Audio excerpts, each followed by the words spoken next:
Hello everyone. तो आज हम लोग आपकी क्लास 10 की एक्सरसाइज 3.1 स्टार्ट कर रहे हैं। इससे पहले मैंने थर्ड चैप्टर का इंट्रोडक्शन वीडियो अपलोड किया है। आप लोगों ने वो नहीं देखा है तो आप पहले वो देख लो, आपको एक चैप्टर का आइडिया मिल जाएगा, क्वेश्चन सॉल्व करने में ईजी लगेगा। ठीक है, तो हम लोग स्टार्ट करते हैं 3.1। आप साथ में अपनी NCERT और रफ नोटबुक और पेन लेकर के बैठो ताकि यहाँ जो मैं क्वेश्चंस बोलूँ आप रेफर कर पाओ और कोई भी इंपॉर्टेंट पॉइंट जो आपको लगे आप नोट डाउन कर सको। तो ये है आपकी एक्सरसाइज 3.1 पेज नंबर 28 पे। फर्स्ट क्वेश्चन में देखो आपको क्या बोला गया है, form the pair of linear equations in the following problems and find their solutions graphically. मतलब पहले तो आपको इक्वेशंस बनानी है, उसके बाद उनको सॉल्व करना है ग्राफ के थ्रू।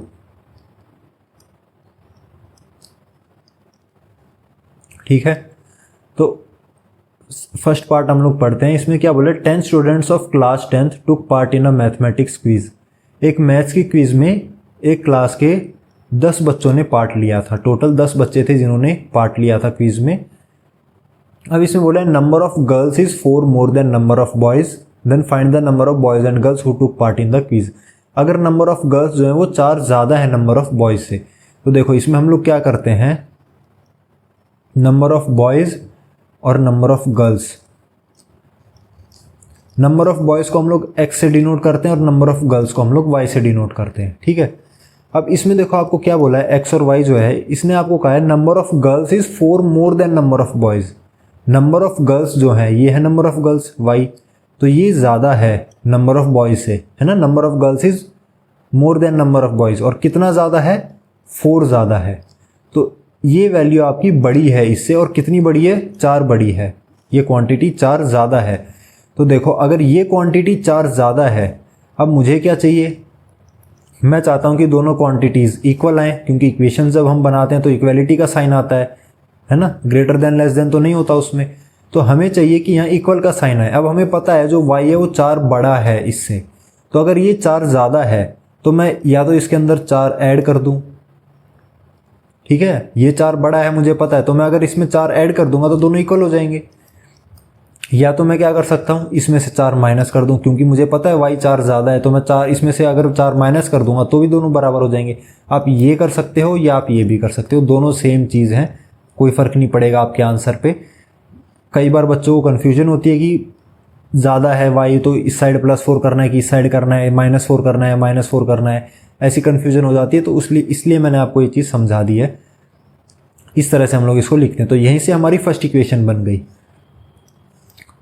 हमारी बन गई y = x + 4। ये हमारी फर्स्ट इक्वेशन बन गई। अब एक और इक्वेशन हमें चाहिए, है ना। हम लोगों ने इंट्रोडक्शन वीडियो में देखा था 2 इक्वेशंस हमें ज़रूरत पड़ती है। लीनियर इक्वेशन जब भी हम लोग लेते हैं पेयर की ज़रूरत पड़ती है। तो सेकंड इक्वेशन कहाँ से लेंगे हम लोग, तो देखो फर्स्ट लाइन में ही आपको बोला हुआ है 10 स्टूडेंट्स, मतलब टोटल 10 बच्चों ने पार्ट लिया था। तो अगर नंबर ऑफ़ बॉयज़ x हैं और नंबर ऑफ़ गर्ल्स y हैं, तो अगर मैं इनको ऐड कर दूँ तो 10 आएगा, क्योंकि जितने लड़के हैं और जितनी लड़कियां हैं ये टोटल 10 ही होंगी, क्योंकि उसने कहा है कि टोटल 10 बच्चों ने पार्ट लिया है। तो नंबर ऑफ़ बॉयज़ और नंबर ऑफ़ गर्ल्स ऐड कर लो तो 10 आ जाएगा। तो ये हमारी बन गई सेकेंड इक्वेशन। तो यहाँ आपकी इक्वेशंस बन गई हैं। इनको आप चाहो तो इस फॉर्म में लिख सकते हो, ax + by + c = 0, क्योंकि ये हमारी जनरल फॉर्म होती है लीनियर इक्वेशंस की। ठीक है, ये आपका क्वेश्चन का फर्स्ट पार्ट हो गया कि लीनियर इक्वेशंस बनाओ। सेकेंड पार्ट में बोला इनका सोल्यूशन फाइंड करो ग्राफिकली। तो सॉल्यूशंस हम लोग कैसे निकालते हैं वो देखते हैं अभी। एक सेकेंड, यहाँ एक गड़बड़ हो गई है। ये आपका x + y = 10 आएगा है, यहाँ x + y = 10 आया था ना, ये मैंने गलती से 4 लिख दिया। ठीक है, तो अभी हम लोग को इनका सॉल्यूशंस निकालना है। तो सॉल्यूशन आप कैसे निकालते हो, देखो पहले फर्स्ट इक्वेशन आप लिख लो।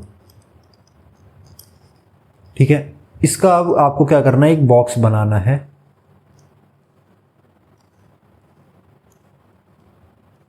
इस तरह से आप बॉक्स बनाना, यहाँ पे लिखना x, यहाँ पे लिखना y। अब आपको क्या करना है, कोऑर्डिनेट्स निकालने हैं, क्योंकि हमें सॉल्यूशन ग्राफिकली निकालना है। इसका क्या मतलब है, आपको क्या करना है ना, ग्राफ पे जो आपकी 2 इक्वेशन आई हैं, फर्स्ट इक्वेशन का यूज़ करके आपको एक स्ट्रेट लाइन मिलेगी, क्योंकि हमने डिस्कस किया था इंट्रोडक्शन वीडियो में कि लीनियर इक्वेशन है, इसको जब हम ग्राफ पे प्लॉट करते हैं तो स्ट्रेट लाइन मिलती है। सेकेंड इक्वेशन का जब आप यूज़ करोगे तो एक और स्ट्रेट लाइन मिलेगी, कैसी भी हो सकती है वो। अब ये दोनों लाइन, ये सब हमने इंट्रोडक्शन वीडियो में देखा है, ये दोनों लाइन यहाँ इंटरसेक्ट कर रही हैं, तो ये पॉइंट जो है ये इन इक्वेशंस का सॉल्यूशन हो जाएगा। तो ऑटोमेटिकली यहाँ जो एक्स कोऑर्डिनेट होगा और जो वाई कोऑर्डिनेट होगा वो हमें चाहिए। मतलब इस पॉइंट का जो एक्स कोऑर्डिनेट होगा वो हमारी एक्स की वैल्यू आएगी, इस पॉइंट पे जो वाई का कोऑर्डिनेट होगा वो हमारी वाई की वैल्यू आएगी। एक्स की वैल्यू मतलब नंबर ऑफ बॉयज़, वाई मतलब नंबर ऑफ गर्ल्स। तो हमें क्या करना है, हमारा एम ये है कि ये इक्वेशंस को हम ग्राफ पे प्लॉट करके एक लाइन बनाएं, और सेकंड इक्वेशन का भी यूज़ करके ग्राफ पे प्लॉट करके एक और लाइन बनाएं, और वो इंटरसेक्ट अगर करती हैं एक पॉइंट पे तो हम बोलेंगे कि इसका सोल्यूशन ये है। एक्स और वाई के कोऑर्डिनेट्स हम निकाल के उसका सोल्यूशन बता पाएंगे। तो ये हमारा एम है। तो अब हमें क्या करना है, इन दोनों इक्वेशंस को पहले ग्राफ पे प्लॉट करना है। अब इक्वेशन को अगर आप ग्राफ पे प्लॉट करना चाहते हो तो उसके लिए आपको कोऑर्डिनेट्स चाहिए लाइन के। तो ये कोऑर्डिनेट्स कैसे निकलेंगे वो हम यहाँ पे देख रहे हैं। तो यहाँ पे आप 3 कोऑर्डिनेट्स लो, 3 पॉइंट्स लेना लाइन बनाने के लिए। अब 3 क्यों लेने हैं ये मैं आपको आगे बता दूंगा। तो इसमें आपको क्या करना होता है, पहले इक्वेशन को इस तरह से लिखो कि एक वेरिएबल एक तरफ रहे इक्वल टू के साइन के, और बाकी सारी चीज़ें दूसरी साइड। कोई भी एक वेरिएबल आप अकेला रख लो एक साइड में, बाकी सब दूसरी साइड भेज दो। तो जैसे हमने यहाँ y को अकेला रख लिया एक साइड। अब क्या करो, यहाँ पे y को अकेला रखा है तो x के जगह वैल्यूज़ पुट करना शुरू करो। तो x में जैसे मैं 0 पुट करता हूँ, कुछ भी आप पुट कर सकते हो, आपकी मर्जी है। तो अगर मैं x की जगह 0 पुट करूँ तो ये क्या आएगा, 0 + 4 यानी y आ गया 4। इसको यहाँ लिख लो, जब मैंने x को 0 पुट किया तो y आया 4। ऐसे ही अब आप x को 1 पुट करके देख लो। यहाँ पे अगर x को 1 पुट करोगे तो y आपका कितना आ जाएगा, 1 + 4, राइट, यानी कि 5। मतलब जब आपने x को 1 पुट किया तो आपका y आ गया 5। अब आप x को -1 रख लो, आप कुछ भी रख सकते हो, 5, 6, 10, 20, कितना भी बड़ा नंबर रख लो। बट हम लोग ऐसी कोशिश करते हैं कि x और y को हम ऐसा वैल्यू लें ताकि ये जो हमारे कोऑर्डिनेट्स हैं, जो पॉइंट्स हैं ना, ये छोटे पॉइंट्स आएँ। क्योंकि देखो अगर आपकी ये पॉइंट्स कम आएंगे, छोटी वैल्यूज़ अगर आएंगी तो ग्राफ आपको ज़्यादा बड़ा नहीं बनाना पड़ेगा, आप इजीली लाइंस को बना पाओगे। अगर आपने ये 100, 200 वैल्यूज़ ले लिया, आप ले सकते हो, आंसर वही आएगा। बट यहाँ पे फिर क्या हो जाएगा, यहाँ पे 100 आएगा, यहाँ 200 आएगा, तो ग्राफ पे नहीं आएंगे फिर। इस वजह से छोटे पॉइंट्स हम लोग लेने की कोशिश करते हैं। तो x को -1 लिया तो y क्या आ जाएगा, -1 + 4 यानी y की वैल्यू आ गई 3। तो जब x को हमने -1 लिया तो y आ गया 3। अब हमें कोऑर्डिनेट चाहिए, तो देखो कोऑर्डिनेट बन गए। इस पॉइंट का यूज़ करके क्या बना, 0,4। पहले हम लोग x कोऑर्डिनेट लिखते हैं, फिर हम y कोऑर्डिनेट लिखते हैं। तो इससे हमें कोऑर्डिनेट मिल गया 0,4। इसके थ्रू हमें कोऑर्डिनेट मिल गया 1,5, और इसके थ्रू हमें कोऑर्डिनेट मिल गया -1,3। ये 3 कोऑर्डिनेट जो है ये हमारे इस लाइन के हो गए हैं, y = x + 4। अब हम इस लाइन को चाहें तो ग्राफ पे प्लॉट कर सकते हैं। तो इसको हम लोग एक बार ग्राफ पे प्लॉट कर लेते हैं, 0, 4, 1, 5, -1, 3।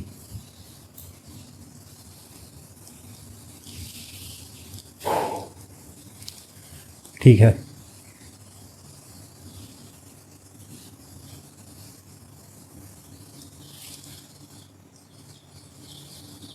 ये होता है, ये आपकी x एक्सिस होती है, ये आपकी नेगेटिव x एक्सिस होती है, ये आपकी पॉजिटिव y एक्सिस होती है, यहाँ नेगेटिव y एक्सिस होती है, और ये बीच में आपका 0 ओरिजिन। यहाँ वैल्यूज़ रखो।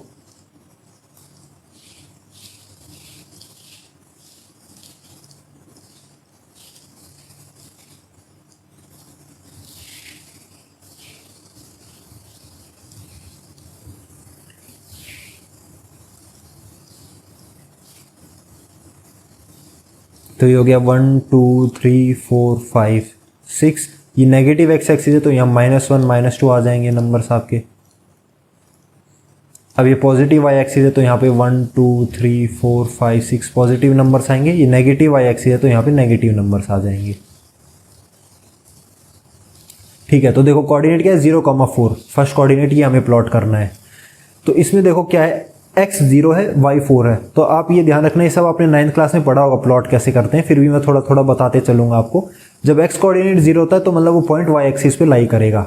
जब y कोऑर्डिनेट 0 होगा तो वो पॉइंट x एक्सिस पे लाई करेगा, सीधी सीधी बात है। अब इसमें x कोऑर्डिनेट 0 है तो पॉइंट y एक्सिस पे लाई करेगा। y एक्सिस पे कहाँ, ये भी y एक्सिस, ये भी है, ये भी है, नेगेटिव या पॉजिटिव। तो आप देखो ये क्या है, +4 है, मतलब यहाँ पे।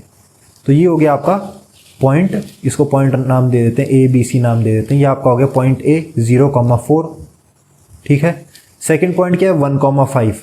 अब इसमें कुछ जीरो नहीं है, तो 1,5 कैसे करते हैं? देखो ये x है, ये y है, x 1 है मतलब ये यहाँ आएगा x का पॉजिटिव 1 और b का y का पॉजिटिव 5, तो y पे पॉजिटिव 5 कहाँ आता है? यहाँ पे। देखो ये और ये, अब इसको कैसे प्लॉट करेंगे? यहाँ से आप स्ट्रेट लाइन बनाते हो, ये यहाँ पे इंटरसेक्ट हुए, तो ये आपका पॉइंट हो गया b, जो कि है 1,5। थर्ड पॉइंट क्या है? -1,3, मतलब x कोऑर्डिनेट -1 है, तो देखो x कोऑर्डिनेट -1 यहाँ होता है, या है ना x -1, और y है +3, तो y +3 मतलब यहाँ पे। अब इन दोनों को आप लोग इस तरह से एक्सटेंड करोगे तो ये पॉइंट आपका आ गया C, जो कि है 1,-3। अब इन तीनों को ज्वाइन करते हुए एक स्ट्रेट लाइन देखो आपको मिल जाएगी। मिल गई आपको स्ट्रेट लाइन। ये जो लाइन है ये है हमारी y = x + 4 की, ठीक है, ये हमारी इस इक्वेशन की लाइन बन गई है। अब इसी तरह हम लोग सेकंड इक्वेशन का भी पॉइंट्स निकालेंगे और उसको यहाँ प्लॉट करेंगे लाइन को। अब देखो मैंने आपको बोला था कि 3 पॉइंट लो, 3 पॉइंट के लिए मैंने आपको क्यों कहा? मान लो देखो आपके पास 1 पॉइंट होता, तो अगर मैं पूछूं कि ये अगर 1 पॉइंट है तो इस पर आप कितनी लाइन्स ड्रॉ कर सकते हो? तो देखो आप बोलोगे मैं ऐसे लाइन ड्रॉ कर सकता हूँ, मैं ऐसे भी लाइन बना सकता हूँ, मैं ऐसे भी बना सकता हूँ, ऐसे भी बना सकता हूँ, ऐसे भी बना सकता हूँ। 9th क्लास में आप लोगों ने पढ़ा होगा कि एक पॉइंट से, एक सिंगल पॉइंट से इन्फिनिट लाइंस पास होती हैं, राइट? तो अगर मेरे पास सिर्फ 1 पॉइंट होता, अगर मैं एक ही कोऑर्डिनेट निकालता, तो ये मान लो सिर्फ ये कोऑर्डिनेट निकालता, तो मैं लाइन कैसे बनाऊँ? ऐसे बनाऊँ या ऐसे बनाऊँ या ऐसे बनाऊँ, मुझे पता नहीं चलता। इसलिए हम लोगों ने क्या किया, एक से ज़्यादा पॉइंट निकालने पड़े, क्योंकि एक कोऑर्डिनेट से काम नहीं चलेगा। अब आप बोलोगे 2 भी तो रख सकते हैं, मान लो 2 पॉइंट ले लिए, तो यहाँ से तो एक ही लाइन पास होगी ऐसे, इसके अलावा कोई और लाइन में नहीं बना सकता ना जो इन दोनों पॉइंट से पास होके जाए। अगर 2 पॉइंट है आपके पास तो उससे सिर्फ एक यूनिक लाइन ही पास हो सकती है। तो आप बोलोगे कि 2 पॉइंट काफ़ी थे, तो हमने तीसरा पॉइंट क्यों लिया? तो ये हमने इसलिए लिया ताकि हम लोग मिस्टेक अवॉइड कर सके। अब आप देखो आपके मान लो 2 पॉइंट ऐसे आते, तीसरा पॉइंट यहाँ आता, तो अब आप कैसे लाइन ड्रॉ करोगे? ये तो ऐसे भी बन रही है, इन दोनों को ज्वाइन करोगे तो ऐसे बन जाएगी, इन दोनों पॉइंट्स को ज्वाइन करोगे तो लाइन ऐसे बन जाएगी यहाँ पे, और इसको ज्वाइन करोगे तो ये ऐसे बन जाएगी। तो यहाँ भी देखो 3 लाइन बन गई।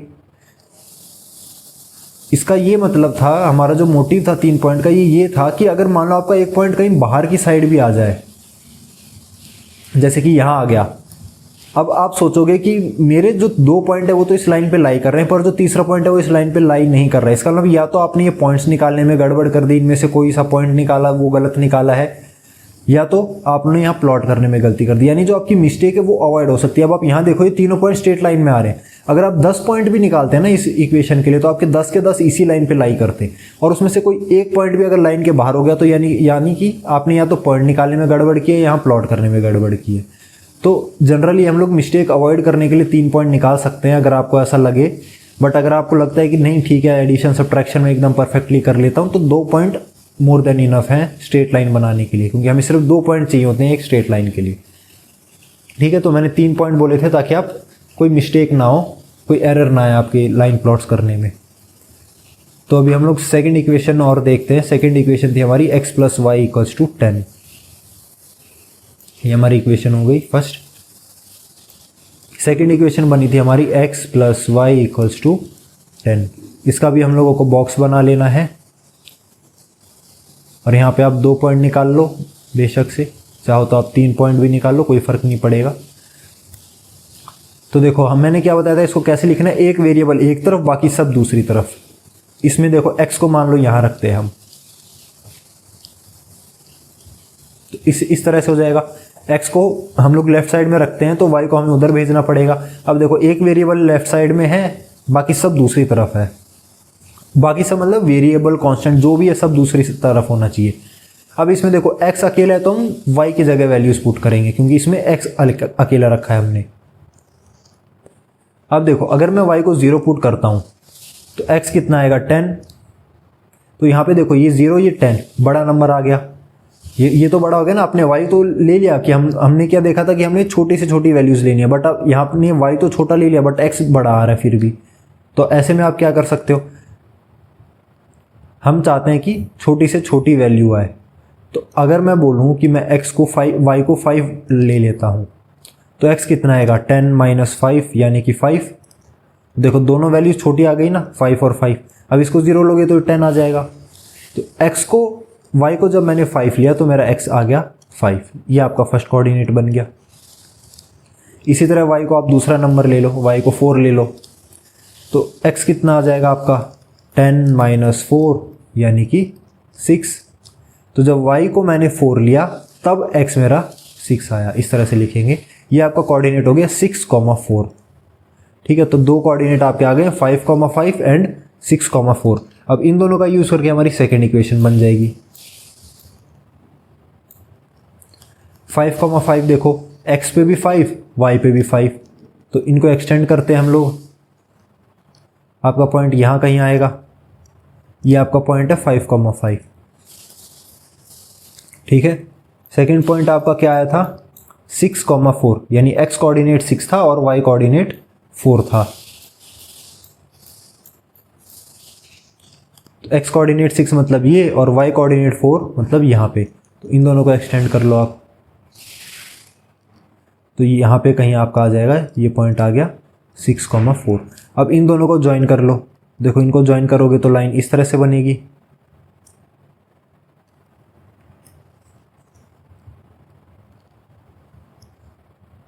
ये लाइन कुछ इस तरह से बन जाएगी आपकी। ठीक है, अब देखो ये दोनों लाइन हमारी बन गई हैं दोनों इक्वेशंस की। ये लाइन इंटरसेक्ट कर रही है इस पॉइंट पे, इस पॉइंट पे इंटरसेक्ट करेंगी। अब आपको चाहिए x और y की वैल्यूज, तो कैसे निकालोगे? ये ग्राफ प्रॉपरली हमारा बना नहीं था। अब अगर आप ग्राफ पेपर का यूज करके लोगे तो आपके एग्जैक्ट वैल्यूज आ जाएंगी, ये थोड़ा और ऊपर आएगा। तो यहां पर देखो, इस पॉइंट से एक स्ट्रेट लाइन बनाना x एक्सिस पे। ठीक है, अब ये x एक्सिस पे जहां पे इंटरसेक्ट करेगी वो आपका x कोऑर्डिनेट, x की वैल्यू आएगी। यहां से एक और स्ट्रेट लाइन बनाना y एक्सिस पे, ये y एक्सिस पे जहां टच करेगी ये आपकी आएगी y की वैल्यू। ठीक है, तो यहां से हम लोग देख पा रहे हैं जब हम लोगों ने इस पॉइंट से एक स्ट्रेट लाइन बनाई x एक्सिस पे, वो 3 पे आके टच हुई, यानी जो x कोऑर्डिनेट है वो 3 है, मतलब x की वैल्यू 3 है। जब आप y एक्सिस पे लेके जाओगे इसको, y एक्सिस पे मैच करोगे तो ये यहाँ तक तो 6 ही था, ये इससे ज़्यादा ही आएगा, 7 या 8 ऐसा कुछ आएगा। तो आपका y कोऑर्डिनेट 7 है, यानी कि y की वैल्यू आपकी 7 है। तो ये आपका आंसर आ गया x और y का। x क्या था हमारा? नंबर ऑफ बॉयज़, यानी नंबर ऑफ बॉयज़ कितने हैं 3, और y क्या था हमारा? नंबर ऑफ गर्ल्स, तो नंबर ऑफ गर्ल्स कितनी है 7। अब आप यहाँ देख लो, उन्होंने बोला था कि number of girls is 4 more than number of boys, तो आ रहा है नंबर ऑफ गर्ल्स 4 ज़्यादा है नंबर ऑफ बॉयज़ से, और दोनों का एडिशन भी 10 आ रहा है। ठीक है, तो आपके नंबर ऑफ बॉयज़ हो गए 3, नंबर ऑफ गर्ल्स हो गई 7। ठीक है, इस तरह से हम लोग ग्राफ के थ्रू इन क्वेश्चंस को सॉल्व करते हैं। अभी सेकंड क्वेश्चन हम लोग और देखते हैं। सेकंड पार्ट जो है आपका सेम का, इसमें आपको क्या बोला हुआ है? 5 pencil and 7 pens together cost ₹50, whereas 7 pencil and 5 pens together cost 46। Find the cost of 1 pencil and that of 1 pen. तो इसमें आपको क्या दिया हुआ है? 5 पेंसिल और 7 पेन की कीमत 50 रुपए है। तो आप देखो, एक 1 पेंसिल जो है उसकी कॉस्ट आप x मान लो, और 1 पेन जो है उसकी कॉस्ट आप y मान लो। ये 1 पेंसिल और 1 पेन की कॉस्ट है। तो अब आपको क्या बोला है? 5 पेंसिल और 7 पेन। आप गए, आपने 5 पेंसिल ली और 7 पेन लिए और आपको 50 रुपए देने पड़े, तो आप इसको इक्वेशन कैसे बनाओगे? तो देखो, मान लो एक पेंसिल की कीमत 10 रुपये होती, आपने टोटल ली 5 पेंसिल, तो कितने रुपए हो गए? आप दोनों को मल्टीप्लाई करोगे।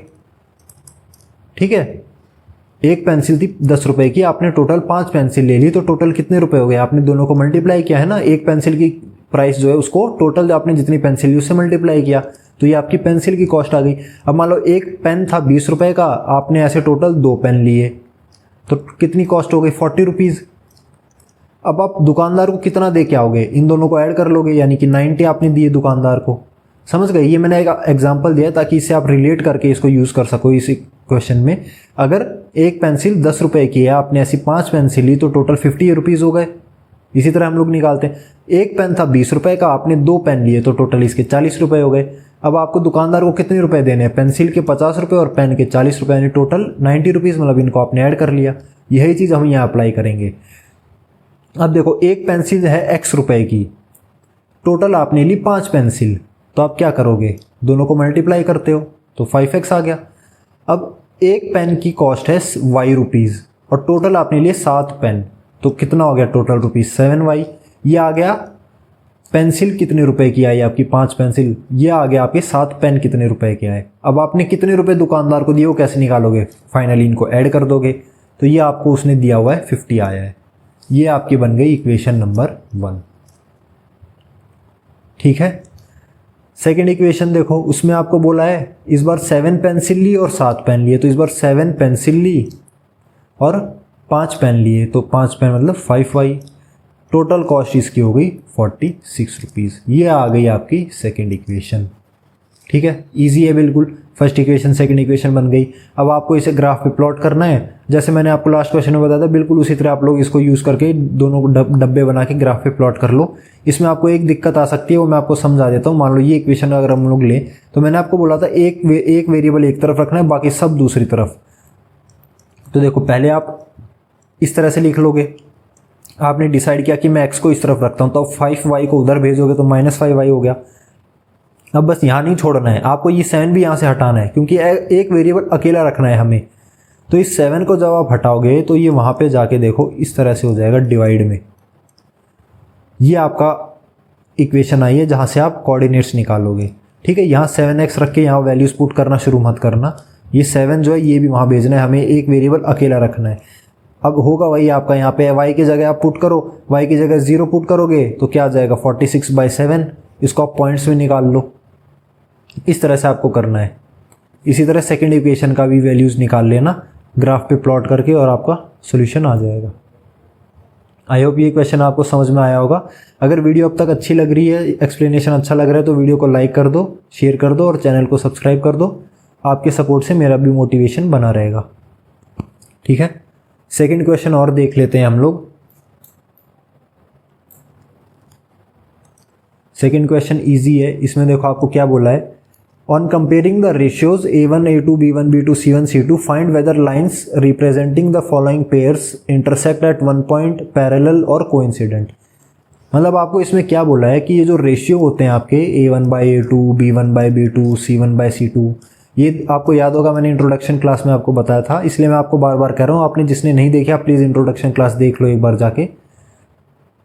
इन रेशियोज़ को आपको निकालना है पहले, और इनसे आपको चेक करना है और बताना है कि ये जो इक्वेशंस दी हुई हैं आपको, ये इंटरसेक्टिंग लाइंस हैं, पैरेलल लाइंस हैं या कोइंसिडेंट लाइंस हैं। इन रेशियोज़ निकाल के इन रेशियोज़ से आपको बताना है। तो जैसा कि आपको याद होगा इंट्रोडक्शन क्लास में हमने देखा था, आप लोग टेबल 3.1 को रेफ़र करो, आपके पेज नंबर 26 में दिया हुआ है। Table number 3.1 page number 26 new NCERT के हिसाब से। इसमें देखो एक टेबल दी हुई है, ये टेबल ही थी जो मैंने आपको इंट्रोडक्शन क्लास में बताई थी, इसी को आपको याद करने के लिए मैंने कहा था। तो यहाँ पे देखो हमारे रेशियोज दिए हुए हैं आपको, जब a1/a2 not equals to b1/b2, मतलब अगर ऐसा आ जाता है a1/a2 b1/b2 के बराबर नहीं आया, तो मैंने आपको कहा था इसमें c1/c2 चेक करने की ज़रूरत नहीं है, आप सीधा यहाँ बोल दो कि इंटरसेक्टिंग लाइन्स हैं। इंटरसेक्टिंग लाइन्स है मतलब वन सॉल्यूशन होगा, ये सब मैंने आपको बताया था। ये है, इसका मतलब ये कंसिस्टेंट भी है ना, यही कंसिस्टेंट बोलते हैं इसी को ही हम लोग। सेकंड है आपका जब a1/a2 b1/b2 c1/c2 तीनों बराबर आ जाएं, राइट, ये आपकी होती हैं कोइंसिडेंट लाइंस। कोइंसिडेंट लाइंस यानी इन्फिनिट सॉल्यूशंस, इन्फिनिट क्यों होते हैं ये सब भी मैंने बताया था, और ये भी आपका कंसिस्टेंट सिस्टम ऑफ इक्वेशंस है। थर्ड सिनेरियो बनता है जब a1/a2 equals to b1/b2 but not equals to c1/c2, ऐसे में हमारी होती हैं पैरेलल लाइंस। इसमें नो सोल्यूशन, कोई सोल्यूशन नहीं होता, जीरो सोल्यूशन होता है, और इनको हम लोग बोलते हैं इनकंसिस्टेंट। ठीक है, ये सब मैंने आपको इंट्रोडक्शन क्लास में समझाया था। तो यही आपको करना है, यानी आपको ये रेशियोज निकालने हैं और रेशियोज के थ्रू बताना है। मतलब आपका रेशियो कुछ इस टाइप का आया तो आप ये कह दोगे कि ये इंटरसेक्टिंग लाइन है, रेशियो कुछ ऐसा आया तो आप कह दोगे ये कोइंसिडेंट लाइन है, रेशियो कुछ ऐसा है तो आप कह दोगे ये पैरेलल लाइंस है। ठीक है, अभी इसको स्टार्ट करते हैं हम लोग। तो देखो फर्स्ट पार्ट में आपको जो इक्वेशंस दी हुई हैं,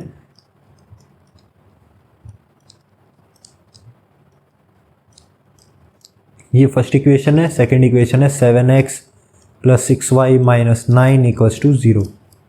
तो हमें सबसे पहले a1 b1 c1 a2 b2 c2 चाहिए। तो यहाँ पे हमारी इक्वेशन देखो जनरल फॉर्म क्या होती है, ax + by + c = 0। पहले आप जनरल फॉर्म में लिखो, उसके बाद आप abc निकाल पाओगे। तो मैं फर्स्ट इक्वेशन लेता हूँ, इसको कैसे लिखना है, देखो ax लिखना है पहले, फिर प्लस का साइन आना चाहिए, फिर बी वाई आना चाहिए। अब आप बी वाई देखो तो माइनस है, तो आप क्या करो, ऐसे कर लो, ठीक है। देखो बन गया ना a x plus b Y, यहाँ प्लस का साइन आ गया है, मतलब यहाँ बीच में वो ये कहना चाह रहा है यहाँ प्लस का साइन होना चाहिए, बट यहाँ माइनस है, तो आप क्या करो, -4 के साथ ब्रैकेट में कर लो और यहाँ प्लस लगा लो। अब आप ये प्लस माइनस जब सॉल्व करोगे तो कैसे भी यहाँ माइनस ही आ जाएगा, ठीक है, कोई हमने चेंज नहीं किया है। लास्ट में +8 = 0। अब इसको कंपेयर करो, ये आपका ए एक्स, ये आपका बी वाई और ये आपका सी बिल्कुल सेम आ गया ना, a x plus b y plus c = 0। देखो तो आपके A1 कितना आया 5, B1 कितना आया -4, साइन के साथ लिखते हैं हम लोग, C1 कितना आया 8। ये आपके आ गए A1 B1 C1। अब इसी तरह A2 B2 C2 हम इस इक्वेशन से निकालेंगे, इसको भी लिख लो। तो देखो 7x लिखा प्लस BY आ गया, अब C चाहिए प्लस का, तो प्लस हमने लगाया, बट क्योंकि माइनस था तो माइनस हमने 9 के साथ कर दिया। कंपेयर करो AX plus BY plus C = 0। तो देखो आपका A2 कितना आ गया 7, B2 आपका आ गया 6 एंड C2 आपका आ गया -9। ठीक है, रेशियोज देख लो। अभी आप A1/A2 निकालो, पहले कितना आ गया 5/7, कैंसिल नहीं होंगे ये कैसे भी आगे। B1/B2 निकालो, B1 है -4, B2 है 6, तो कितना आ गया 2 2 4, 2 3 6, या मतलब -2/3। ठीक है, अब यहाँ पे ही अगर आप देखो तो यहाँ आप देख पा रहे हो कि A1/A2 is not equal to B1/B2, मतलब हमें पता चल गया इंटरसेक्टिंग लाइन है। अब आप चाहो तो C1/C2 भी निकाल लो, वैसे ज़रूरत है नहीं। C1 है 8, C2 है -9, तो ये आपका आ गया -8/9। तो यानी आपका A1/A2 जो है वो नॉट इक्वल्स टू B1/B2 है। ये मैंने आपको बताया था, जब A1/A2 B1/B2 के इक्वल नहीं आता है तो हमें C1/C2 चेक करने की ज़रूरत है ही नहीं, वो इक्वल आ रहा है या नहीं आ रहा है, कुछ नहीं करना। ये अगर नॉट इक्वल हो गया तो हम सीधा बोलते हैं कि ये हमारी जो है इंटरसेक्टिंग लाइंस हैं, इनका एक यूनिक सोल्यूशन होता है। ठीक है, आप डायरेक्ट बोल दोगे कि ये इंटरसेक्टिंग लाइंस है, आपको आगे कुछ C1 C2 वैसे कंपेयर करने की ज़रूरत नहीं है, बट आप निकालना चाहो तो निकाल सकते हो। ठीक है, बिल्कुल इसी तरह आपका सेकंड और थर्ड पार्ट भी हो जाएगा। और थर्ड क्वेश्चन जो है उसके अंदर अगर आप देखोगे तो इसमें भी सेम चीज़ बोली गई है, A1/A1 A2 B1 B2 C1 C2 को आप कंपेयर करो और आपको बताना है कि इक्वेशंस कंसिस्टेंट है या इनकंसिस्टेंट। तो जैसे कि मैंने आपको समझाया था इंट्रोडक्शन वीडियो में भी, अभी भी कुछ देर पहले मैंने आपको बताया, जो इंटरसेक्टिंग लाइंस होती हैं, ठीक है ध्यान से सुनो, जो इंटरसेक्टिंग लाइंस होती हैं और जो कोइंसिडेंट लाइंस होती हैं, ये दोनों आपकी कंसिस्टेंट लाइंस होती हैं। इन दोनों को हम कंसिस्टेंट बोलते हैं, consistent pair. Intersecting and coincident line जो पैरेलल होती हैं वो आपकी इनकंसिस्टेंट होती हैं। ठीक है, तो आपको थर्ड क्वेश्चन में भी करना बिल्कुल सेम है, यही सब कुछ बिल्कुल इसी तरह करना है, डिट्टो। यहाँ तक आप बिल्कुल यही करोगे, रेशियोज को कंपेयर करोगे।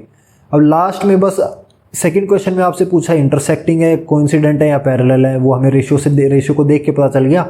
अब रेशियो को देख के हमें ये पता चल जाएगा वो कंसिस्टेंट है या इनकंसिस्टेंट। मतलब सेकंड क्वेश्चन में आपसे पूछा गया था कि वो किस टाइप की लाइन है, इंटरसेक्टिंग, कोइंसिडेंट या पैरेलल है, ये बताना है। थर्ड क्वेश्चन में बस थोड़ा सा चेंज करके आपको बोल दिया कंसिस्टेंट है या इनकंसिस्टेंट, ये बताना है। तो वो भी आपको रेशियोज देख के ही पता चल जाएगा। जैसे मैंने आपको बताया इंटरसेक्टिंग लाइंस और कोइंसिडेंट लाइंस जो होती हैं वो कंसिस्टेंट होती हैं। मतलब जैसे अगर आपका ये थर्ड क्वेश्चन में ऐसा कुछ आ जाए तो आप क्या लिखोगे, दीज आर कंसिस्टेंट। बस इंटरसेक्टिंग या कोइंसिडेंट या पैरेलल ये लिखने की बजाय आपको बस ये लिखना है कंसिस्टेंट है या इनकंसिस्टेंट है। ठीक है, बिल्कुल सेम है। आई होप सेकंड और थर्ड क्वेश्चन आप लोग कर लो। 2-3 पार्ट्स जो है वो मैं करवा दूंगा आपको अलग से। जैसे थर्ड क्वेश्चन जो है उसके अंदर एक थर्ड पार्ट मैं आपको बता देता हूँ, थर्ड क्वेश्चन का थर्ड पार्ट। इसमें कुछ बच्चों को हो सकता है कन्फ्यूजन हो जाए। तो देखो आपको क्या दिया हुआ है, 3/2x plus 5/3y equals to 7। Second equation आपको दी है 9x minus 10y equals to 14। तो देखो हमें पहले इनको ax plus by plus c के फॉर्म में लाना है। तो देखो ax तो हमारा यहाँ से सही सीधा है, ऐसे ये दिया हुआ है, प्लस by भी हमको ऐसे का ऐसा सीधा दिया हुआ है। अब प्लस c चाहिए हमें, लेकिन c हमारा इक्वल टू के उधर है, हमें इसको इस तरफ लाना है। तो जब ये 7 आप राइट साइड में लाओगे तो ये माइनस का 7 हो जाएगा, RHS में 0 बच जाएगा। तो यहाँ देखो माइनस का 7 हो गया, आपको चाहिए प्लस c, तो आप बस वही कर लो, प्लस लगा के इस -7 के साथ कर लो। तो आपका A1 कितना आ गया, x का कोऑर्डिनेट, x का कोएफिशिएंट यानी 3/2। B1 आ गया आपका y का कोएफिशिएंट मतलब 5/3 C1 आपका आ गया कांस्टेंट यानी -7। ठीक है, यहाँ कई बार कन्फ्यूजन होती है बच्चों को, इसको 7 लिख देते हैं, 7 मत लिखना। हमारी जनरल फॉर्म है ax + by + c = 0, यानी आपको सारी चीज़ें लेफ्ट साइड में चाहिए, तो इसको पहले इस तरफ लेके आना तब ये लिखना। इस इक्वेशन को देखो, ax पहले से ही है सही, by में आप इस तरह से कर लो, इसको माइनस का साइन 10 के साथ भेज दो। -14 हमारा जो c है वो फिर उधर है, इसको इधर ले आओगे तो -14 बन जाएगा। तो फिर से माइनस को 14 के साथ करके बीच में प्लस लगा लो।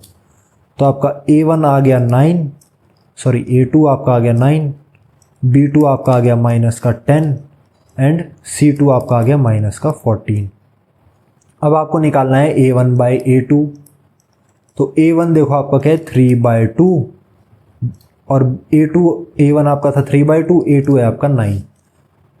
अब इसको कैसे सॉल्व करोगे, तो देखो इसको कैसे करते हैं हम लोग, ऊपर पूरा एक फ्रैक्शन है, मतलब न्यूमरेटर भी डिनोमिनेटर भी, और नीचे सिर्फ डिनोमिनेटर है, मतलब डिनोमिनेटर में सिर्फ एक है। यहाँ पे न्यूमरेटर डिनोमिनेटर दोनों है और यहाँ पे सिर्फ एक ही वैल्यू है, यहाँ पे तो है नहीं कुछ। तो आप क्या करो, इसके नीचे 1 लगा लो, क्योंकि हमें पता है हम किसी भी फ्रैक्शन में अगर सिर्फ आपको 2 दिया हुआ है तो 2 के नीचे 1 लगाओगे तो फ्रैक्शन बदल ही नहीं होता है।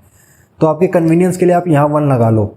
अब आप देखो ऊपर भी न्यूमरेटर डिनोमिनेटर है, नीचे भी न्यूमरेटर डिनोमिनेटर है। अब क्या होता है, ये जो माइनस का ये जो 1 है यानी लास्ट वैल्यू, इसका डिनोमिनेटर इसके न्यूमरेटर से मल्टीप्लाई हो जाता है और ये इस तरह से हो जाता है। इस तरह से इनको हम लोग लिखते हैं, मतलब ये 1 जो है ये यहाँ 3 से मल्टीप्लाई हो जाएगा, मतलब ऐसे। ये जो 9 है ये 2 से मल्टीप्लाई हो जाएगा, मतलब कि कुछ ऐसे। आप इनको कैंसिल कर लो, 3 1 = 3, 3 3 = 9। तो ये आपका कितना आ गया 1/6। ठीक है, आपका a1/a2 जो है वो आ गया 1/6। अब आप b1/b2 निकालो, इसमें भी देखो सेम है। b1 आपको 5/3 दिया है बट b2 में आपको सिर्फ -10 दिया है, तो यहाँ फिर 1 लगा लो। आपको पता है ये 1 जो है इस 5 से मल्टीप्लाई होना है जाके, और ये 10 जो है ये 3 से मल्टीप्लाई होना है, तो ऐसे कुछ आ जाएगा। 5 1 = 5, 5 2 = 10, तो ये आ गया 1/-6। अब आप यहाँ पे देखोगे तो ये -6 आ गया। आपको आगे चेक करने की ज़रूरत है नहीं है, आपका a1/a2 जो है वो इक्वल नहीं आया b1/b2 के। ठीक है, अब यहाँ पे 1/6 नहीं है, ये 1/6 है, ये -1/6 है, अलग वैल्यूज़ हैं, तो ये नहीं आया इक्वल, यानी ये इंटरसेक्टिंग लाइंस है। बट हमें क्या बताना है, कंसिस्टेंट है या इनकंसिस्टेंट। हमें पता है इंटरसेक्टिंग लाइंस जो होती हैं वो कंसिस्टेंट होती हैं, तो हम बोलेंगे कि ये कंसिस्टेंट है। ठीक है, तो इसके अंदर इस तरह से आपको करना है। यहाँ पे आपके तीनों डाउट्स आपके सॉल्व हो गए। कई बार जैसे ये सी अगर अलग दे दिया तो आपको किस तरह से इधर पे लेके आने करना है, और ये फ्रैक्शन में अगर दिया तो किस तरह से सॉल्व करना है। ठीक है, आई होप आप लोगों को समझ में आ गया होगा। सेकंड और थर्ड क्वेश्चन आप लोग होमवर्क में कर लो पूरा। अगर आपको किसी भी पार्ट में डाउट होता है तो आप कमेंट सेक्शन में बता देना, मैं नेक्स्ट क्लासेस जो भी आएंगी उसके अंदर ही समझा दूंगा आपको। ठीक है, थैंक यू।